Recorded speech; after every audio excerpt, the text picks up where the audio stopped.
BRS MLC కవితకు మరోసారి నిరాశ ఎదురైంది. లిక్కర్ స్కామ్ కేసులో కవితకు మధ్యంతర బెయిల్ ఇచ్చేందుకు సుప్రీంకోర్టు నిరాకరించింది. అయితే మద్యం పాలసీకి సంబంధించి ఈడీ, సిబిఐ కేసుల్లో బెయిల్ కోరుతూ కవిత పిటిషన్ దాఖలు చేశారు. ఈ పిటిషన్పై justice BR Gavai, justice KV విశ్వనాథన్ల ద్విసభ్య ధర్మాసనం విచారణ జరిపింది. కవిత తరపు లాయర్ ముకుల్ రోహత్గి తన వాదనలు వినిపిస్తూ కవిత 5 నెలలుగా జైల్లో ఉన్నారని, 2 కేసుల్లోనూ ఛార్జ్షీట్లు కూడా దాఖలయ్యాయని తెలిపారు. కేసులో మొత్తం 493 మంది సాక్షులను అధికారులు విచారించారని, మహిళగా కవితకు సెక్షన్ 45 ప్రకారం బెయిల్ ఇవ్వవచ్చని కోర్టుకు తెలిపారు.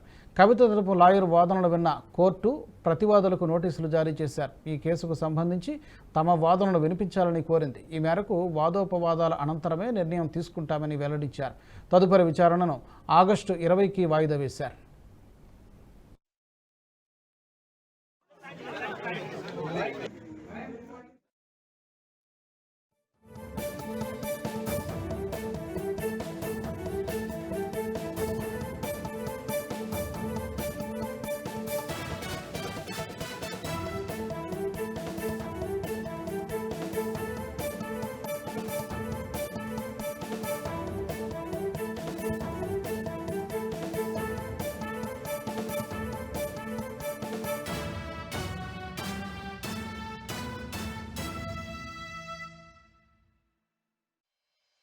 ఈ వీడియో మీకు నచ్చినట్టయితే లైక్ చేయండి, 10 మందికి షేర్ చేయండి. అలాగే కామెంట్ల రూపంలో మీ అభిప్రాయాలను మాతో పంచుకోండి. Nationalist hub group of channels ను సబ్స్క్రైబ్ చేసుకుని తెలుగునాట జాతీయవాద జర్నలిజాన్ని ప్రోత్సహించండి. ఈ వీడియో కింద ఉన్న బెల్ ఐకాన్ పై క్లిక్ చేయడం మర్చిపోవద్దు.